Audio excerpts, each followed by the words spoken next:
Ay ka, alam ko, nagulat ka. Unang una sa lahat, hindi ko alam kung paano kita bibigyan ng mensahe. Kasi, nakakahiya, di ba? Pero, gagawin ko na to. Kasi, alam ko, ito lang kasi yung paraan ko para sakaling maintindihan mo ano talaga yung anong klaseng tao ako. Tama ka. May pagkakataon na tahimik ako pagkasama kita. Siguro, nagagawa ko lang yun pag mga times na wala akong lakas ng loob sabihin yung gusto kong sabihin na kapag nagkikwento ka, naninibago, nag-a-adjust.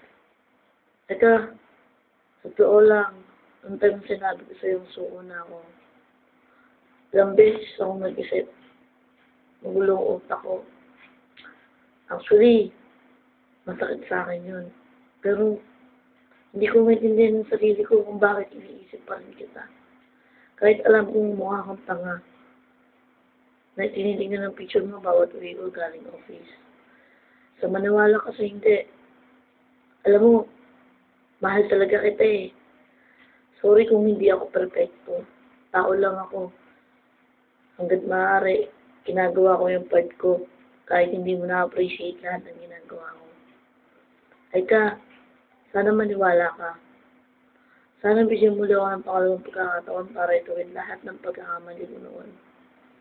Alam ko, everyone deserves second chance. Hindi ko alam kung bakit ko ito ginagawa eh. Una-una sa lahat, kahit alam kong walang katuturan lahat ng sinasabi ko para sa'yo. Kaya kong gawin lahat. Ginawa ko to kasi